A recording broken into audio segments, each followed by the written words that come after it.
ಎಲ್ರಿಗೂ ನಮಸ್ಕಾರ. ಈ ದಿನ ನಾನು ನಿಮಗೋಸ್ಕರ ಈ ಚಳಿಗಾಲಕ್ಕೆ ಕೆಲವು ಮನೆ ಮದ್ದುಗಳನ್ನ ಯಾವ್ಯಾವ ರೀತಿ ಮಾಡ್ಕೋಬೋದು ಅಂತ ಹೇಳ್ಕೊಡಕ್ಕೆ ಬಂದಿದ್ದೀನಿ.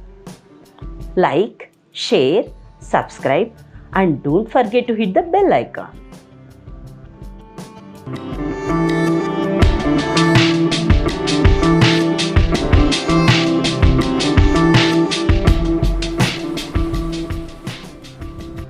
ಯಾವ್ಯಾವ್ದು ತೊಗೊಂಡಿದ್ದೀನಿ ಅಂದರೆ ನೆಗಡಿ, ಕೆಮ್ಮು, ದೊಡ್ಡವ್ರಿಗೆ ಮತ್ತು ಮಕ್ಕಳಿಗೆ ತೊಗೊಂಡಿದ್ದೀನಿ. ಅದನ್ನು ಇವತ್ತು ನಿಮ್ಮ ಜೊತೆ ಹಂಚ್ಕೊತಾ ಇದ್ದೀನಿ. ಮೊದಲಿಗೆ ನೆಗಡಿಗೆ ಮನೆ ಮದ್ದು ನೋಡೋಣ.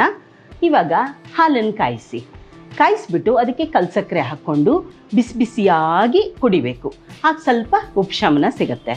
ಮತ್ತು ಕಾಳುಮೆಣಸು ಇರುತ್ತಲ್ಲ, ಅದನ್ನು ತುಪ್ಪದಲ್ಲಿ ಹುರ್ಕೋಬೇಕು. ಆಮೇಲೆ ಸ್ವಲ್ಪ ಆರಿದ ನಂತರ ಕುಟ್ಟಿ ಪುಡಿ ಮಾಡಿ ಅದಕ್ಕೆ ಸ್ವಲ್ಪ ಉಪ್ಪು ಸೇರಿಸಿ